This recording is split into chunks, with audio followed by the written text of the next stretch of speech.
Hi and welcome to TYT. Today we're going to talk about climate change and particularly climate change in New York City. And to join me we have two wonderful council members from New York City. We have Councilmember Costa Constantinides, who represents the 22nd Council District, the best district in the city. Oh, I love it. Because it includes Astoria, which is where I live. So you're doing good, sir. Hey, it's with the new, we're the place to be right now. It is the place to be. We also have Ben Kallos, who represents the 5th District.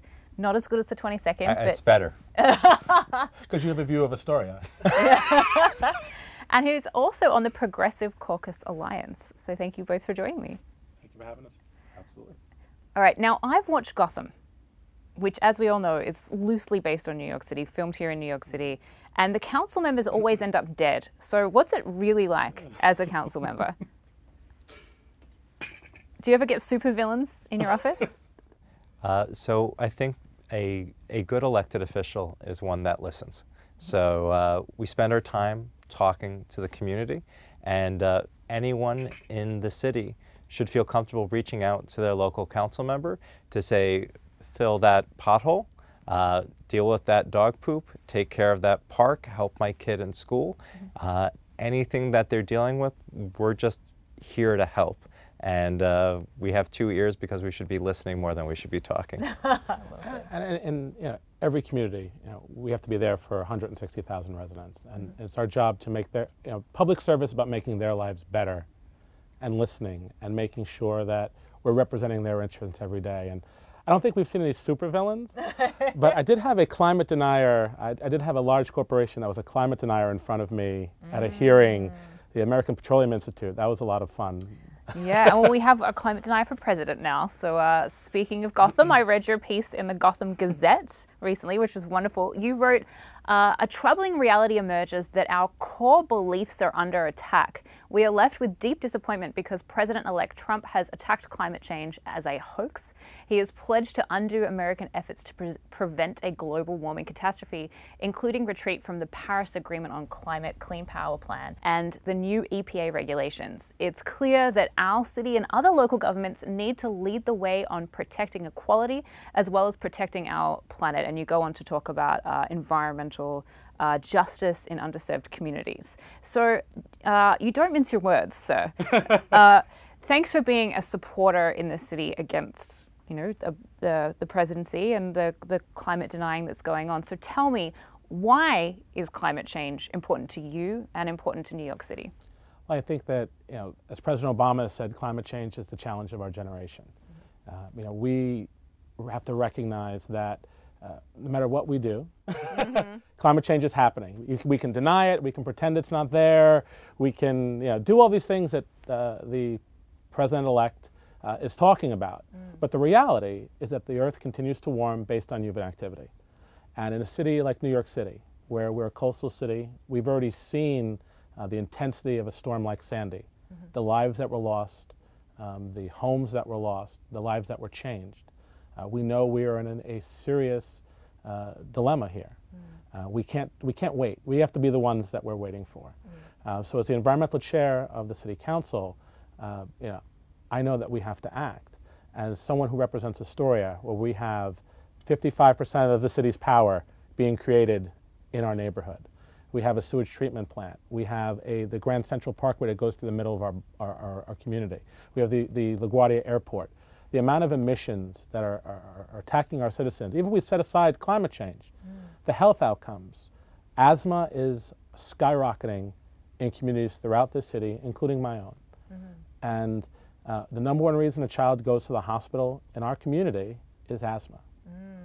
And they miss between 10 and 30 days a year of school. So it's not just about emissions, it's also about air quality. It's also about air quality. So you talk about making a difference in a child's life, making sure that they can be healthy, making sure they can go to school every day, and being able to save our city, making sure that we can continue to live where we are and keep our homes, keep our communities, keep what makes New York City great. We're going to have to be the ones that lead the way on climate. Yeah, we always think of climate change, or at least I do. When you picture climate change, you think of faraway places. It's melting of the iceberg somewhere that I'll never go. But you don't really think about how it affects New York City, one of the biggest urban environments in the world, as much as it would any other place, and the actual people whose lives are affected. I'm sure you both have had a lot to do with the ongoing cleanup after Sandy. Absolutely. My district actually flooded. So the Upper East Side, Roosevelt Island, Manhattan had no power. So at the same time as we have Trump denying climate change, we're living with it. We're living with Superstorm Sandy. In the council, we passed legislation around planning for coastal resiliency and making sure that we're planning for the future, because some people may try to ignore climate change, but it's not going to make it go away, and we need to be prepared. Now, I want to talk a little bit about the resistance. So, New York as a stronghold of resistance against a Trump presidency. So since Donald Trump's victory, leaders of cities all across the country have been vowing not to coordinate with the federal policies, particularly on undocumented migrants, but also on other policies as well. And our city, New York City, with the Mayor Bill de Blasio, has said, I want everyone in New York City to know that we are standing by our values and that we will fight to protect our values. And one of those values in New York that's important to New Yorkers is sustainability. So Costa, you are the chairman of the Environmental Protection Committee. So in many ways, you're the leader of the resistance. Well, I don't know. I think we're all in this together. Yeah. We're going to have to work together to plan real policies. The cities are going to have to be the leaders. So that means, right now we've passed a bill to reduce emissions 80% by 2050. We're the largest city in the country to take that on. And now we have to walk the path. Yeah. So we've passed a bill that's going to create a geothermal map Yeah. where people can figure out how they can do geothermal in their homes. And for the first time ever in city history, when a city construction project, the cost-benefit analysis will have to take the social cost of carbon into account. Yeah. We've passed bills relating to solar.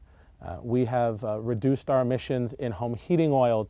And when it's fully at 20% at biodiesel, we will see the equivalent of reducing 175,000 cars off the road. Wow. We just did an electric car bill. So we will, and we have real plans moving forward that we can talk about more, that our city has to be the leader. We're the world city. Yeah. We're going to continue to lead. We're going to continue to be the ones that say that climate change is real. We're going to fight this fight. These are our values. We can't not. I mean, Yeah. the story I was going to tell is I had a young woman from the Rockaways. She interned in my office last year. She lost her home during Hurricane Sandy. And yet she would come every day, 2.5 hours by train, by public transportation, to Bryan High School, and come to my office and intern and be part of an organization called Global Kids. And she said, Costa, I don't want what happened to me to happen to anyone else.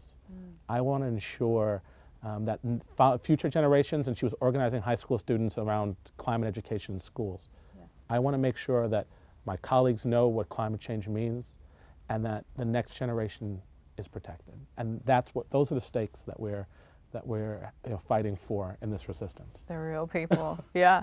It's amazing to think that you just say those things like, oh, we're passing this bill, cut 80% of emissions by 2050, and it sounds, oh, okay. But that's actually a huge amount of effort that would have to go into to implementing these sustainability policies. And it's great that it's happening in New York City, so we can show, well, if New York City can pull it off, why can't the rest of the country? Exactly. I love it. Now, Donald Trump has threatened to cut all funding to cities that don't do what he tells them to do. Are you guys worried about, you've both been very outspoken about standing up for your beliefs, you're outgoing progressive, you're a Democrat, you're both publicly out there talking about what you think about and what you believe, and that conflicts with what the president happens to believe. Are you worried at all that you will be personally targeted, or that the city of New York will be targeted? I think it's a reality. The president has made his feelings clear on this, and he is threatening to cut funding. Mayor de Blasio has been a leader in saying, we don't think that the United States Supreme Court, no matter who you put on it, based on the laws of this country, will allow you to do across-the-board cuts. But we are looking at an administration in Congress and the presidency that has a very different set of values about whether or not people should go hungry, whether or not people should have health care, whether or not people should have protections from coastal storms. And ultimately, we have to do as much as we can on our own. And the good thing is that the city of New York does have a budget of about $82 billion. We have one of the largest budgets in the country. We have a budget larger than some states. So we can do a lot on our own, and the federal government should be supporting us, especially if we have to spend $1 million a day to protect Donald Trump's building. Incredible, yeah. Well, if there's someone that will be personally affected by whether or not Manhattan floods, it would be the president who lives here. Yeah. And all the properties with his name on them. Yeah. Well, that's good incentive. So speaking of like strongholds of resistance and being the leaders, Arnold Schwarzenegger, who's the former governor of California and a Republican, is a huge advocate of what you guys are doing, not waiting for the national government to tell you what to do, but instead for sub-national governments, so states, cities, governments like that, to be creating their own goals and just getting on with their sustainability goals, getting on with business. Arnie says you guys are the real action heroes, implementing clean energy, energy efficiency and waste reduction projects that are protecting local economies and environmental benefits, reducing greenhouse gases at the same time. We have shown that this approach creates more robust local economies, improves public health, and creates new green jobs. It's everyone's duty to act now. So tell me some more about the things that we can expect in the future. So you've spoken a little bit about legislation that's happened. What have you got that you're planning? I mean, we're looking forward to becoming the only city in the United States to pass an environmental justice law. Because too many... What does it mean, environmental justice? Because so many of the emission producers have been placed in communities of color and low-income communities over the years. You look at my district, where you have these power plants. Robert Moses redlined the western portion of Queens during his tenure. And some of the largest pockets of public housing, Queensbridge, Ravenswood, Astoria houses, are all in the house plants, all in western Queens. And yet we have power plants there burning 6 oil in front of them all day long. 7% of our emissions in New York, and all of New York City, come from these power plants, and yet they are placed in communities of color, of lower income communities. It's time to do the right thing. So we need to pass a bill, a series of legislation to protect these neighborhoods, make sure there's a task force that's working to deal with these realities, make sure there's fair share, making sure that when resources do come from the state government or from other places, that these communities have a strong voice in getting those resources to rebuild our economy. And as a city, we've invested in green jobs. We need to diversify our tax base. It can't just be Wall Street based anymore. We learned from 2008. We've created thousands of green jobs here in New York City. Just through the bioheat bill that we were talking about, 10,000 green jobs were created over the last 3 years. Isn't that incredible? So we need to do more of things like that. You're making New York great again. Yeah. Wouldn't phrase it quite that way anymore, but we're keeping New York great. Keeping New York great, as it always has been. Tell me more about what it means, what this bill is actually going to mean. So when you break it down, how will it affect the community? I think it's about making sure that the story I tell is about 8 years ago, there was a worry about PCBs in caulk in our windows. And there was a big city council hearing. We had three committees come together on this hearing, and whether we should touch the caulk, wipe away the caulk in the windows in schools. And once we finally got past all of the inquiry, and we actually got into the schools and looked at them, we found that, yeah, there was caulk in the windows, but the largest instance of caulk, of PCBs, was in the lighting fixtures. So knowledge is power. If we're working with communities to know what's happening in every neighborhood, people in communities know what's happening, they know what the pollutants are. And it's about working with them to come up with real substantive plans to reduce emissions, to get resources into these communities, to improve health rates. All of these things can happen through this bill. And Mayor de Blasio, to his credit, has been a great environmental leader. One NYC is already talking a lot about these issues, but codifying them, making us the only jurisdiction in the country that's doing environmental justice will be a boon and a real commitment to these neighborhoods, saying, we're with you, we're really going to institute real change. Yeah. Do you think that the actions that we take in New York City, the actions that you both take, can affect the nation of the United States? Absolutely. That's why we do it. If you can make it here, you can make it anywhere. And you have to lead by example. So we're hoping the things that we do here can be exported and that anyone watching at home can share some of what's happening here with their local representatives.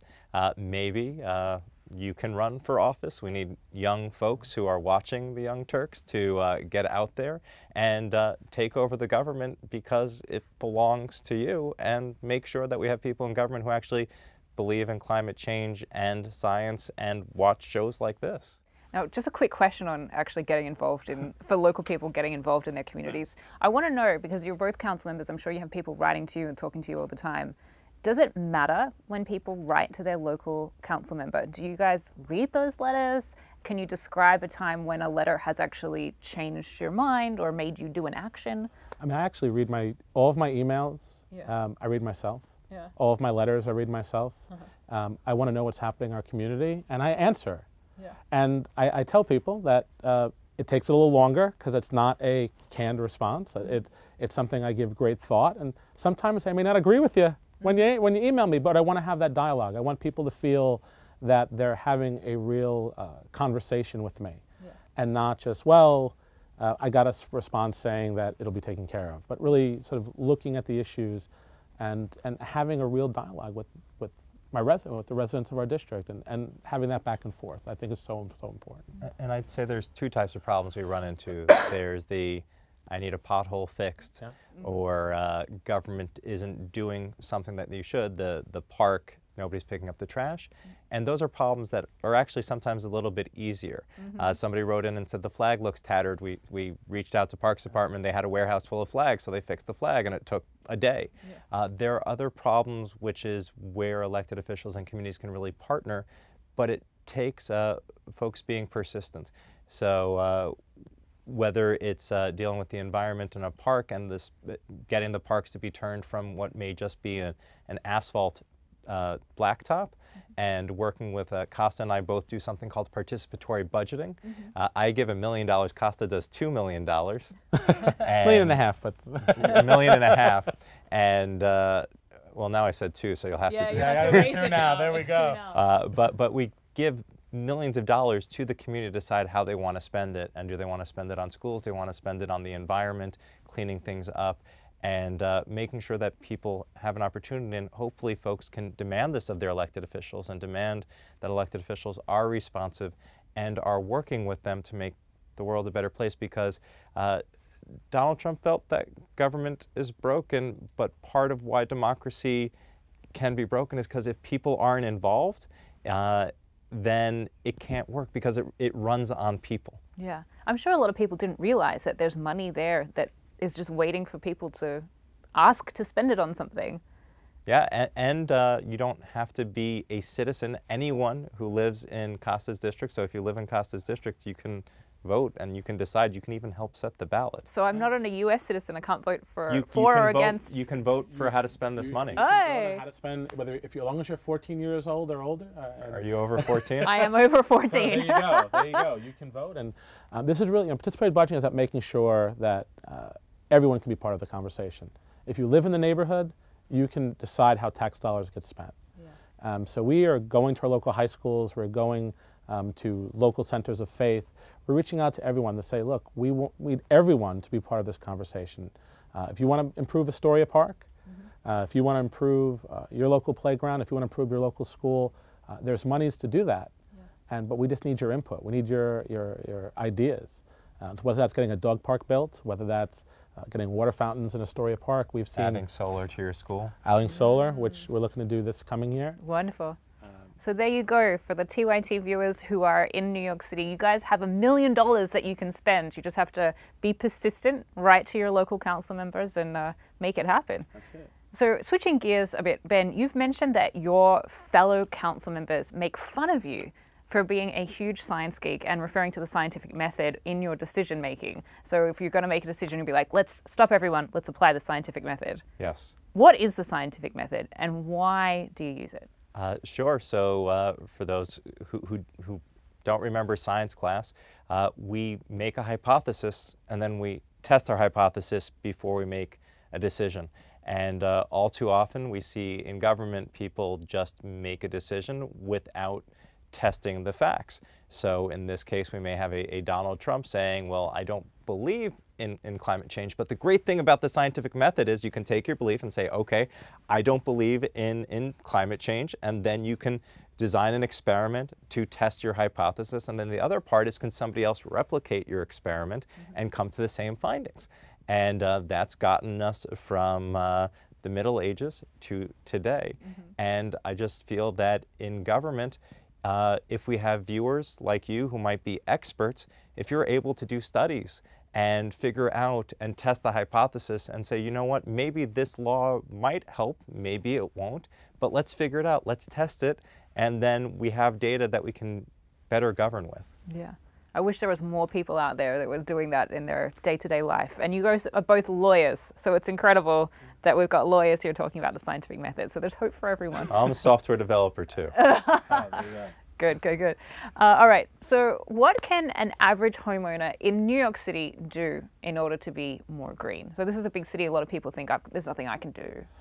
There's lots of things that you can do. I mean, everyone can be part of the green revolution. Yeah. It's just a matter of, and I think in government what we're trying to do is make sure that we cut the red tape. It's not just about the money, it's about the time. It's making sure that homeowners are able to make choices based on their values and not on, oh my God, that's going to cost an additional $10,000, or I'm going to have to go through 6 months of approvals to get. To get that solar panel. To get that solar panel, to get that geothermal system. So some of the things we're doing is, when it comes to geothermal, putting up that map starting next year, so homeowners don't have to do their own research to find out where geothermal works in New York City. Looking at solar panels on city buildings and being able to replicate that for homeowners. Having in-district solar, so finding a location in the city where homeowners can pull energy from a larger solar entity. Even something like greening their cars if they're still driving. You can green your car? We can transfer to electric cars. We are building a network in New York City. We're going to have a pilot program that's going to have 25 chargers in publicly accessible spaces that will be listed on the DOT website. And there's also going to be a larger task force that includes the industry on how we get to on-street parking. So, if you're one of the 2 million New Yorkers that drive and have a car, making that car environmentally friendly, transitioning from the gas guzzler and phasing out the fossil fuel, and also, making it a green car, making it an EV. Doing city bike, we're bringing city bike throughout the city. All these things that we can do, you can make your home greener. You can have more sustainable habits, recycling, getting rid of plastic bags. Take that reusable bag with you. We spend $10 million every year to pull plastic bags out of our sewer system. They're bad for our environment. They're in our waterways. These are all things that homeowners can do to make our city greener. I'd like to just jump in. So if you live in the city of New York, we have recycling, so your plastics, your papers. If you live in a building with 10 units or more, which is a lot of the buildings in the city, you get free textile recycling on site. You can also get free e-recycling. They'll bring the recycling to you. You don't have to drop it off at a store. It's actually the law now that you have to recycle electronics. So you can get that in your building. There's also some locations where you can do composting in your apartment, and you can bring composting pickup from Department of Sanitation to your location. So those are 3 things you can do right now. We have green markets all over the city where you can bring your compost on weekends when you're picking up fresh produce. There's CSAs where you can join and get local supported agriculture. And as Costa said, take a city bike instead of driving. Take a city bike instead of a cab. And here in the city, use that Metro card because you can lower your carbon footprint by using public transportation, or just take a walk. Yeah. So it's not just about putting solar panels on your roof. Yeah. Well, thank you both so much. How can we find out more about what New York City is doing and how to write you both very encouraging letters? You can email me at Costa, because I wouldn't want you to have to spell my last name. Costa@council.nyc.gov. We're going to be continuing our environmental fight. 2017, lots of, whether it's wind power, whether it's geothermal, whether it's solar, we're going to be doing a lot of it. And what about Twitter? Oh, I was going to say, Ben, you're active on Twitter. Costa for New York. Costa, number 4? Number 4, New York. New York. And I'm at Ben Kallos, BenKallos. That's on Twitter, Facebook, Instagram, GitHub, and even Pokemon Go. And you can email me, bkallos@benkallos.com. Hop on our website. But we're here to work for you. Yeah. Well, definitely, guys, take the time to send these guys encouraging messages because they really need it. It's going to be a big 4 years. Thank you both so much for taking time out and joining us today. Thanks for having us.